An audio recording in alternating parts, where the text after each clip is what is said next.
This is our Forex blog for March 16th, 2011. And like most days, we want to see which currencies are strong, which ones are weak. Buy the strong currencies versus the weak ones. Sell the weak ones versus the strong ones. And, that's it in a nutshell. We focus on selling currencies that are underneath their hourly moving average and look to buy currencies above their hourly moving averages. And we also tend to want to trade in the direction of the weekly and monthly trend, which is the second and third colored line underneath the real-time strength and weakness. So you can see the Swiss daily, weekly, monthly trend strong. At 6 o'clock it was starting to show a lot of strength after a 3-hour pullback. You want to trade that against one of the weaker ones. Now at 6 the yen and the dollar were both strong, but the pound and the euro were weak.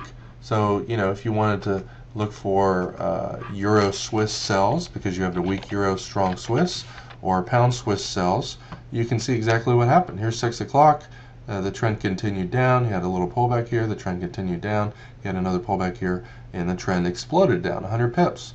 And this is what typically happens when you sell, or it can happen. I shouldn't say typically. This can happen once a week or once every 2 weeks when you have these, ridiculously strong trends. Pound Swiss, same thing. 6 o'clock. You can see kind of drifted down, came back when it was above the hourly. Normally you want to look to buy, but the daily, weekly, monthly trend is so weak that when it breaks down underneath the hourly, you go short. You might have got out here at the previous day's low, and when it broke down again, you went short, and it fell 150 pips. This on trend days like this is what happens when you have one currency that's really strong and another one that's weak. Same thing here with the yen. Daily, weekly, monthly trends up. It had a couple hours of intense weakness, pullback, and then at 4:30 had some strength again. And so you want to trade, the currency that is weakest. Now the euro, the monthly and the weekly trend is up. The pound is down, the CAD is down, the New Zealand's down, and the Australian's down. So if you had any weakness in any of the ones that had the longer term downtrends, like the Australian, New Zealand, CAD, and pound, you'd want to trade it. 4:30, this one just had some strength. I might avoid that one. Same thing here. This one had some strength. 4:30. This one had some strength and is starting to show a little bit of weakness. So you might have, looked for New Zealand yen sells there. And also this one, you can see it had a little bit of strength, less and less, and then a little bit before 4, it started showing some weakness. So the Australian yen, pretty decent one to look for some sells coming up to 4. Here's 4. The market's kind of going sideways. It is above the hourly. However, the longer term trend's down, and you can see it clearly lost its strength as it's going sideways here. You go short, and you can see it fell about 30 pips. You had to pull back up to the hourly moving average, which oftentimes is a good place to go short if the longer term trend's down. And it pulled back here to one of our fib levels and found support again. And it didn't get a bounce off of it the second time. So you either got out of your trade or you waited for it to break the lows, you got short again, and you had a nice, beautiful 80 pip explosion to the downside.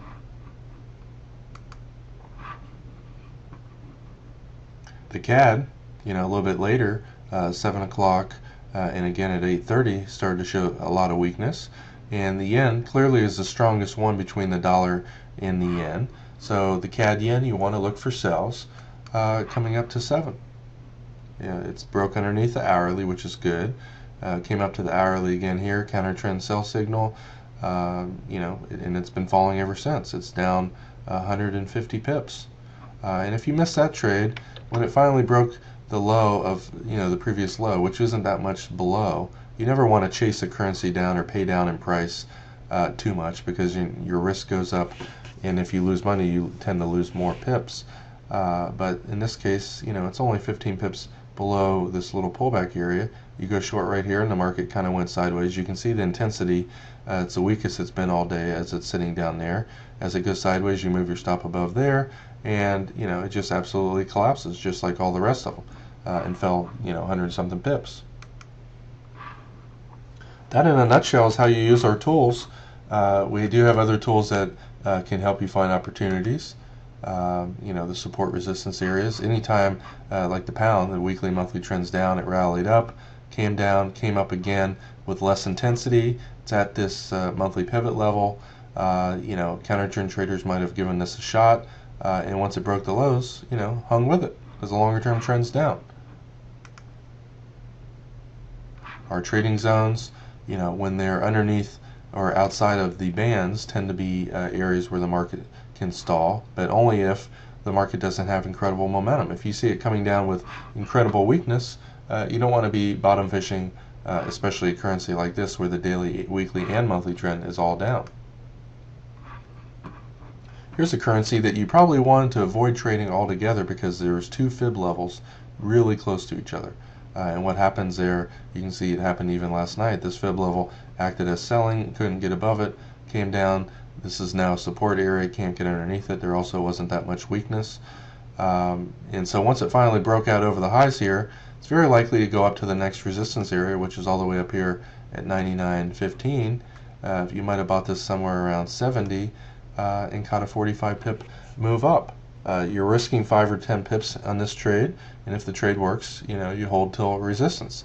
And with this incredible strength, it actually broke through there. But anytime it's above the upper band, any sign of it slowing down, you might want to look to get out of your trade up here around 25. But that's a beautiful trade. You wanted to avoid this currency until it broke out of a very likely choppy area. Anytime you have two major support areas or resistance areas right between each other, price tends to chop around like this until it breaks out. And when it does break out, it gives you another opportunity. You can set an alert on your chart and get a cell phone alert when it finally does break out. And you can see that would have alerted you right here. It went up a little bit more, pulled back. Certainly you had 25 minutes to buy this little pullback right here, even if you didn't get in at the first breakout. Maybe you paid up 5, 6, 7 pips and still caught the move. You can see this fib level, because the longer term trend was down, and it's also right at our upper containment band, which usually contains price. You can see it contained the low here too. Great place to enter a trade. The longer term trend's down. This was a counter trend move up, and it had a lot of momentum on the up moves until right here. Guess what? It made a higher high and hit major resistance with half the strength it had before. Not too difficult of a trade to find the courage to pull the trigger out, because you're trading in the direction of the longer term forces. Nothing on this one. This had a fib level that last night got hit and the market didn't go above it. At midnight we erase the previous days and redraw them. This one here, you can see the daily, weekly, monthly trends down. Pound yen went up, hit this resistance area. Now, first time up, incredible strength. So it's possible this resistance area is going to get broken through.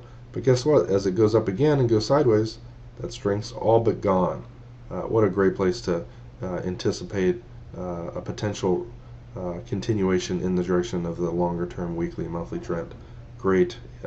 And this is a very good area to consider getting out of your trade. Usually you get bounces off of fib levels, and when you don't, you usually get major moves because all the stops are typically, in our experience, in our opinion, stops are placed right underneath major support resistance areas, and fibs are one of the strongest levels of support resistance. So if you did get short up here and got out right here when it went sideways for half an hour, when it did break that level, you want to get right back in it. And usually when the market's underneath the lower band, draw your fibs on the last wave, and it'll give you an idea of where to get out of your trade. Fibonacci profit targets are usually where the market stalls, and especially if it's underneath the lower band, don't be greedy. Any sign of it going up, get out. You might have got out up here maybe at 15 or 20, a little bit off the low, but what a great trade.